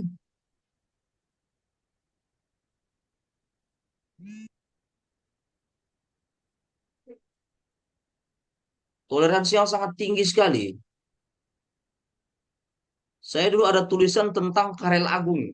Pernah dengar nggak Karel Agung? Karel Agung itu bapak penemu Eropa modern ya. Itu disambut oleh Harun Ar-Rasyid. Nah ini, kalau melihat video ini, apa namanya, foto ini Harun Ar-Rasyid menyambut menyambut Karel Agung, utusan dari Karel Agung ya. Utusan dari Recep Delegation Saint Bartholomew itu Karel Agung. Carolus Agung itu bapak penemu Eropa modern ya. Setelah kejatuhan Romawi Barat, ya penguasa Eropa itu kan apa namanya Romawi itu kan Romawi ya. Konstantinus. Jadi kejatuhan Konstantinus ini penggantinya ya Karl nih atau dalam bahasa Indonesia Karel Agung ya Karel Agung. Jadi beginilah apa ya toleransinya sangat tinggi sekali ya. Jadi peradaban yang memang ya biasa tidak ada apa ya ini sama-sama raja gitu kan Rosid sebagai seorang presidennya sebagai utusannya jadi sudah terbangun peradaban yang memang saling toleransi gitu tapi kalau kita berkacamata dengan sekarang malah Indonesia ini hampir berkali-kali lagi terjadi lagi tidak apa namanya tidak senang dengan beribadah ya. Beribadah agama lain kita kan bertemukan lagi misalnya minggu lalu ya orang mau beribadah misalnya ya dia halang-halangi kalau mau berkaca sejarah ya biasa saja gitu antara Kristen sama Islam tuh ya begini gitu gambarnya biasa saja jadi tidak terlepas dari peradaban apa ya ilmu pengetahuan ya nah, tadi dibahas di makalah juga dikatakan ilmu pengetahuan yang paling dominan paling banyak peradaban di sini. Nah, beda dengan Daulah Umayyah yang minggu lalu. Kalau Daulah Umayyah minggu lalu itu umurnya sekitar 90 tahun, berarti sekitar 1 abad, nggak sampai 1 abad, 90 tahun. Peradaban yang paling menonjol itu kan infrastruktur ya. Infrastruktur, kemudian militer. Selain militer yang paling kuat, infrastruktur, ya ekspansi yang sangat luas. Tapi infrastruktur yang dia bangun banyak-banyak. Beda kalau di Abbasiyah ini. Abbasiyah ini lebih kepada ilmuwan. Apa kalau bahasa akademisnya? Teknokrat. Teknokrat. Makanya kita heran ya, ada Al-Kindi. Ini kan lahir di sini. Al-Kindi, kemudian Al-Farabi. Siapa lagi itu? Ar-Razi. Bahkan Ar-Razi yang lebih parah nih. Ar-Razi itu kan filosof muslim yang lahir di Daulah Abbasiyah ini. Ar-Razi itu sampai tidak mengakui nabi, bahkan mengatakan antara filosof dengan nabi itu lebih tinggi derajatnya filosof. Nah, itu nggak langsung dipersekusi. Nah, coba kita saja mengaku nabi ke-26 langsung kita dibogem kita kan. Masuk penjara, penistaan agama. Jadi begitu ya, Pak. Di zaman ini yang jaraknya dekat dengan apalagi ini Daul Abbasiyah ini adalah langsung keturunan Laru Bani Hashim, cabang Bani Hashim. Di makalah tadi jelaskan. Jadi kalau Daulah Umayyah ini adalah orang-orang yang masuk, yang berkuasa atau yang masuk Islam ini kan yang memang terpaksa. Karena Rasulullah itu kan Fathu Mekah, penaklukan kota Mekah, ya mau nggak mau secara militer Rasul sudah menang, Mekah sudah ditaklukkan, ya mau nggak mau orangnya mau masuk Islam, sudah kalah secara kekuatan. Tiba-tiba setelah Khulafaur Rasyidin, mereka yang belakangan masuk Islam ini, ya kan tidak merasa perjuangan Rasul ya, hijrah dari Makkah Madinah ini kan mereka nggak merasakan. Bahkan mereka yang mencaci maki Rasul, tiba-tiba jadi penguasa. Itulah Daulah Umayyah ya, yang apa Umayyah. Umayyah kan itu tuh sahabat yang masuk Islam belakangan, istilahnya setelah periode Madinah ya, periode Makkah, periode Madinah, Fathu Makkah. Nah, setelah Fathu Makkah itu mereka itu masuk Islam. Nah, inilah yang jadi penguasa Umayyah. Selesai periode Umayyah, masuk yang Bani Hashim, cabang Bani Hashim. Inilah As-Saffah tadi ya. Nah, ini apa namanya khalifah yang kita bahas sekarang ini. Ini cabang dari langsung keturunan Rasul Bani Hashim. Jadi istilahnya yang ikut andil berjuang dengan Rasulullah ketika Rasulullah ada di Makkah, ya dipersekusi, diembargo ekonomi sampai hijrah itu mereka mengalami. Nah, ini kan ini yang menjadi kekuasaan ya, kekuasaan politik kan begini, kekuasaan politik ini. Jadi mereka ini adalah sahabat-sahabat Rasul yang memang berjuang bersama Rasul dari Islam masih kecil sampai menjadi besar. Inilah orang-orang Abbasiyah. Ini orang-orang Abbasiyah. Nah, ini kan ketentangan politiknya seperti itu sebenarnya. Dan mereka ini ya karena mereka ini adalah orang-orang yang suka dengan ilmu pengetahuan, orang Abbasiyah ini, jangkauannya itu lebih lama ya. Jadi antara infrastruktur, kalau Umayyah, ini kan hampir 1 abad. Nah, kalau Abbasiyah ini hampir 5 abad. Jadi kesimpulannya saya katakan begini, bahwasanya pendidikan itu sangat lama ya, kalau dalam membangun suatu peradaban. Itulah kesimpulannya kan. Ya, pendidikan. Karena banyak Al-Kindi, Ar-Razi, terutama tadi Ar-Razi tadi itu. Antara Nabi dengan filosof, lebih mulia itu adalah filosof. Kenapa alasannya? Karena Nabi dalam mencari sumber kebenaran atau sumber apa namanya wahyu, ya kebenaran lah kita bilang kebenaran, itu dia tidak perlu ada namanya latihan. Ya, dia langsung dari Allah, kemudian Jibril, langsung sampaikan kepada Rasul. Beda dengan filosof. Filosof itu tidak ada yang ngasih tahu dia untuk mencari yang namanya sumber kebenaran. Dia berlatih terus, berlatih mencari kebijaksanaan, terus mencari kebijaksanaan. Jadi sampai otaknya capek ya, mencari mana yang betul tanpa ada pertolongan Tuhan. Sampai jadilah suatu kebijaksanaan. Makanya Ar-Razi berpendapat antara filosof dengan Nabi atau Rasul itu lebih mulia filosof. Karena Nabi mencari suatu kebenaran, dia nggak perlu kerja keras. Dia langsung ditunjuk saja, dipilih. Beda dengan filosof. Filosof itu kerja keras. Ya. Itu fakta kan begitu. Nah, tapi kalau misalnya ada orang ya menganut paham seperti Ar-Razi ini, sekarang ini pasti dipersekusi dan lain sebagainya. Tapi sampai begitunya lah. Dan ini dibiarkan saja sama mazhab Abbasiyah biasa saja. Karena mazhab resmi mereka ini adalah mazhab apa? Mu'tazilah. Mu'tazilah ini kan i'tazal ya. Mu'tazilah ini adalah orang-orang yang mengasingkan diri, ya, i'tazal dari paham-paham apa namanya? yang fundamental. Nah, tadi makanya dibahas ada Abu Hanifah, Imam Syafi'i, ini semuanya masuk penjara. Tidak ada yang tidak. Ini paling grandmaster nih salah fikih. Mereka ini orang-orang fundamental, yang tekstual, bukan kontekstual ya. Yang pertama Abu Hanifah masuk penjara, ya. Kemudian siapa lagi? Imam Malik masuk penjara, Imam Syafi'i masuk penjara, Abu Hanifah masuk penjara. Ini adalah orang-orang fundamental yang memahami konteks Islam itu ya secara tekstual. Beda dengan orang filosof. Nah, makanya disenangi. Bahkan terjemahan besar-besaran itu ya. Jadi istilahnya ini Islamisasi filosofi. Kalau filosof pertama kan Yunani. Itu belum Islam ya, masih umum, masih general. Nah, kemudian diterjemahkan besar-besaran. Bahkan para khalifah-khalifah Abbasiyah ini, kalau ada seorang penerjemah bisa menerjemahkan kitab-kitab Yunani ke dalam bahasa Arab, dia langsung bayar itu orang, ya sesuai berapa banyak tintanya habis, berapa banyak bukunya, berapa lembar. Sampai begitunya nih. Saking cintanya dengan pengetahuan ini. Ini masa Abbasiyah.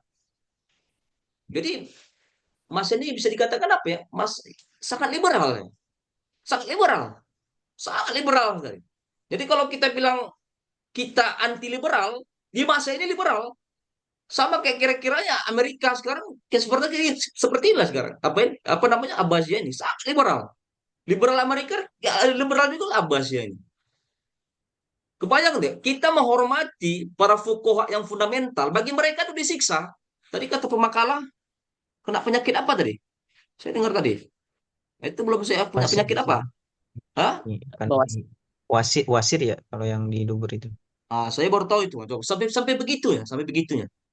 Jadi kalau istilahnya kalau zaman sekarang kita Indonesia ini ulama panjang jenggot ya, yang hafal Quran, tekstual ya, itu ditangkap sama mereka itu. Abbasiyah itu. Ya kena kal kan? Ya Mu'tazilah itu rasional. Makanya sangat maju 5 abad mereka itu. Bahkan dulu kalau orang mau kuliah, nah ini peradaban nih. Peradaban ini nggak ada di Umayyah. Tapi peradaban itu nggak ada lagi sekarang saya rasa ya. Masa Al-Mansur ya, itu dia orang-orang yang mau belajar keislaman ya, mau menerjemahkan buku besar-besaran itu difasilitasi, nggak bayar, jadi dibayar. Ya kayak teman-teman ini kuliah, kira-kira bayar sendiri apa dibayar negara? Jadi saya tanya, teman-teman yang kuliah di sini nih bayar sendiri apa dibayar negara? Mandiri. Sendiri, Ah, Ustaz. kalau Sendiri. Mas Abbasnya ini dibayar. Jadi negara yang membayar. Kira-kira dapat beasiswanya lah. Tidak ada satupun orang yang dia mau menuntut ilmu itu bayar sendiri. Nah, tapi beda ya. Zaman ini mungkin kuliahnya betul-betul dia belajarnya betul-betul. Saya tahu juga banyak juga misalnya zaman sekarang era sekarang walaupun sudah dapat LPDP, dapat PKU, ya apa aja sebagai formalitas saja uangnya diambil tapi ilmunya kadang nggak mau dia gitu. Saya banyak lah wawancara orang beasiswa ya, termasuk saya dulu di ketika saya S3 doktor banyak teman-teman saya khususnya yang ASN itu dapat beasiswa dari negara ya teman-teman saya ASN dulu itu banyak dapat beasiswa namanya tugas belajar itu jarang itu yang betul-betul menuntut ilmu ya cuma mau ngambil ijazah saja tapi dibayar nama negara ya jadi living cost-nya dapat biaya istrinya dapat ya tapi disertasinya kadang dibuatin atau apalagi jadi gitu jadi memang apa misalnya dari negara selesai sampai 3 tahun, faktanya nanti selesainya sampai 5 tahun, 6 tahun gitu. Memang betul-betul nggak kuliah gitu, karena sudah mungkin apa ya enak, enak dalam apa namanya bingkai aparatur sipil negara ya, dibiayain ya. Jadi lebih enak dia minimal dia bisa libur lah daripada dia tugas apa namanya dia ngajar orang lebih baik kita tinggalkan kampus ya apa namanya ya kayak jalan-jalan kerja itu misalnya saya kuliah di UIN Jakarta nih ada dosen dari UIN Medan ada dosen dari UIN Papua ya jadi ke Jakarta itu ya cuma ngikut belajar ngikut udah tapi dibayar negara gitu per bulan. Coba cek aja itu ya, hampir tapi nggak semua ASN, ada juga yang bagus. Ya. Intinya dapat beasiswa dari negara itu kan tuh sungguh-sungguh belajar ya, memang memang pingin duitnya aja gitu. Kan lumayan living cost-nya 4 juta itu, belum lagi biaya istrinya gitu. Nah, kalau saya nggak pernah memang dapat beasiswa ya, saya memang betul bayar sendiri gitu. Jadi lebih enak memang kalau bayar sendiri, kita betul-betul apa ya, betul-betul sungguh-sungguh kuliahnya gitu. Nah, kalau zaman Abbasiyah ya nah, itu memang betul beasiswa dapat, tapi memang produktif ya, menghasilkan terjemahan-terjemahan besar-besaran masih khalifah. Jadi dibayar, jadi nggak main-main dia. Jadi fasilitasnya pun dibangun sama presidennya, kemudian tugas kalian pokoknya itu aja lah, belajar saja lah. Jadi menerapkan ini, apa nih khalifah itu menerapkan apa? Itu ada ayat dalam Al-Quran, Pak. Tidak semua orang itu harus pergi berperang, tapi harus ada sedikit orang saja untuk liyatafaqahu fid din. Itu ayat apa itu? Ya, فلولا نفر من كل فرقة ya. منهم طائفة ليتفقهوا في الدين. Ah itu ayat itu dia. Jadi Abbasiyah itu menerapkan itu. Nggak semua orang harus perang militer kayak Daulah Umayyah. Jadi orang-orang yang betul-betul mau belajar tentang agama ini itu dikasih betul-betulan uang. Jadi kaya betul orang-orang yang mau teknokrat itu kaya benar di zaman Abbasiyah ini. Makanya sampai 5 abad. Adapun misalnya dia hancur lebur begitu kan, ya biasa juga ya kelemahan orang berpendidikan kadang. Hampir semua orang berpendidikan kadang memang apa ya mental lemah kalau dalam berperang. Ya karena namanya sudah berpendidikan tuh orang mana mau lagi berperang ya lebih enak ya nulis buku ya kita jadi tetap ada kelebihan kekurangan ya. Jadi orang pendidikan itu tidak tegas dalam hal decision maker, beda dengan orang-orang yang militer. Nah, itu kelemahannya. Jadi faktor internalnya ada betulnya juga ya.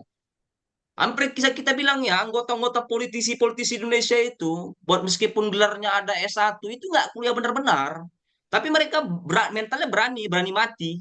Makanya mereka yang menjadi apa namanya decision maker. Kita bisa lihat presiden-presiden kita, penguasa-penguasa kita, siapa yang betul-betul pendidikannya tinggi, cuma satu. Itu pun bukan karena pemilihan kan, Habibie itu kan. Selebihnya paling Soekarno lah ya. Soekarno yang betul-betul orang sekolahan, insinyur. Selebihnya enggak. Paling ada yang beli ijazah ya, ada yang memang sudah punya kekuasaan, ya dia beli ijazah supaya untuk melekat di dirinya saja. Sampai sekarang kan kita lihat juga, pers kita pun nggak tahu juga kita ada ijazahnya apa tidak kan. Termasuk juga apakah bapaknya ada ijazahnya Prabowo kan paling dia memang militer kan. Militer itu memang tegas. Jadi kelemahan orang berpendidikan tuh memang ya cari aman yang kita bilang ya. Ya nggak ya, karena dia memang tugasnya bukan untuk berperang, ya cari aman. Makanya bisa jadi faktor internalnya tadi dikuasai banyak orang-orang teknokrat ya, makin besar tidak bisa lagi mengendalikan kekuasaannya sehingga hancur. Itu faktor internal. Eksternalnya ya terpecah-pecah ya menjadi beberapa bagian. Di makalah juga dijelaskan kan, ada pengaruh dari Turki, ada pengaruh dari Persia. Itu antara dua ini. Yang atas itu pengaruh dari Turki tadi apa? Buaihi apa Buaihi yang Persia, Seljuk yang atas, yang jadi pengaruhi. Sampai di akhirnya ya abad kelima akhir itu Daulah Abbasiyah ini kekuatannya cuma ada di Baghdad saja. Habis itu diserang tentara Mongol. Jadi kesimpulan saya, Daulah Abbasiyah ini ilmu pengetahuan sangat liberal, tidak bisa dibendung. Ini kesimpulannya, sangat-sangat liberal. Daulah Abbasiyah tidak bisa dibendung. Ulama-ulama yang fundamental, pemikirannya tekstual, itu ditangkapin, kemudian disiksain. Gitulah fakta sejarahnya. Jadi betul-betul liberal. Kalau kita lihat kacamata liberal itu Amerika, kira-kira beginilah. Tapi Amerika yang Islam. Nah, jadi negara adidaya yang Islam, inilah Abbasiyah ini. Sangat liberal ya. Saya rasa itu ya kesimpulan saya. Silakan di closing statement. Ya, makalah.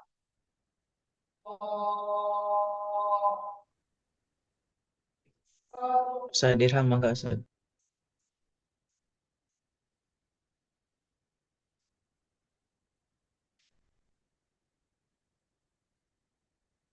Silakan makalah.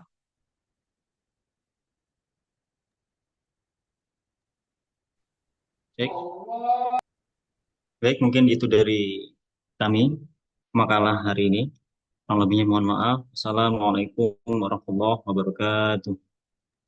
Ya, gitu. Closing statementnya assalamualaikum. Oke, yang untuk UTS besok kita dari pertemuan pertama, kedua ya, kedua makalahnya sampai kisi-kisinya sampai pertemuan berapa itu yang sebelum UTS? Sebelum UTS lah pokoknya. Sebelum UTS berarti pertemuan berapa itu? Coba dilihat lagi. Kapan? Jadi soalnya itu nanti dari Adam sampai Ula Prosidin. Nah, itu kisi-kisinya. Ya, sudah bergambarannya. Dari Adam sampai Ula Prosidin. Itu kisi-kisinya. Soalnya saya kasih di hari Rabunya. Ya, jadi tetap seperti ini. Ya, tapi nggak usah aktifkan kamera. Oke, soalnya saya kasih pas hari Rabunya. Kalau sekarang nanti ditulis ya.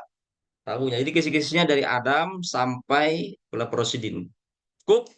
Jawaban tulis Ya, tangan atau itu UTS-nya. Gimana, Pak? Untuk jawaban ditulis tangan atau berbentuk Word? Diketik saja, diketik. Nanti kirim ke email saya sesuai jam jam kita kuliah. Ya. Jadi misalnya ini sampai jam 15.30, nanti kan di email ketahuan ya, 15.30 tuh berarti kan yang dianggap dia itu ngerjakannya 15.30. Kalau di email kan ketahuan 15.31 berarti sudah di luar dari ini ya, dari aturannya ya. Ya 31 nggak apa-apa, tapi kalau sampai seharian ya mungkin 5 menit nggak apa-apa lah. Tapi kalau sampai 1 harian besok dikirim itu udah bukan lagi UTS ya. Ya, kalau misalnya 5 menit telat, 10 menit isi nggak apa-apa lah. Tapi kalau udah 1 harian ya, atau udah 1 jaman, sudah kalau lagi TS ya, tetap kerjakannya dia setengah 2 sampai jam setengah 4. Nanti ketahuan pokoknya di email apanya itu. Jawabannya masuknya itu jam berapa. Oke, saya rasa itu ya. Itu Assalamualaikum Ustadz, warahmatullahi. Gimana Pak? bentar, bentar. Ustadz Nah, Egim itu oh udah ya, ada kabar tuh kehadiran. Itu kenapa gimana? Pak? Di sini kalau saya lihat Egim ini sudah nggak bisa lagi deh kan, sudah 5 kali dia kosong itu. Hmm. 1, Iya 2, benar. 3, Ini 4, gimana 5. dokter nih? Egim. Apa Gini masih aja lah, boleh kita nggak ikut usah ujian? permasalahkan mereka ini. Nggak usah kita permasalahkan mereka. Nanti kalau nggak keluar nilai, itu pasti ngubungin saya, itu aja. Jadi nggak usah permasalahan. Jadi nggak usah kita permasalahan mereka. Kalau yang nggak keluar nilai, pasti ngubungin saya ya. Jadi rahasia saja, rahasia ini rahasia aja. Absennya lihat di YouTube ya. Ya paham-paham sendirilah. Pokoknya YouTube apa namanya sesuai dengan aturan kita lah kontrak belajar ya. Nah, kalau nggak keluar nilainya pasti ada something salah sama dia itu. Nah, dia pasti hubungin saya kalau dia mau keluar nilainya ya. Ya kalau nggak mau keluar nilainya silakan. Jadi silakan nanti. Mau EGIM dia ikut UTS ya silakan. Tapi ya nanti konsekuensinya nanti pasti hubungin saya kalau nggak keluar nilai. Gitu aja ya, Pak Ketua Kelas ya. Siap, siap. Oke, saya rasa itu saja ya. Assalamualaikum warahmatullahi wabarakatuh. Waalaikumsalam. Waalaikumsalam warahmatullahi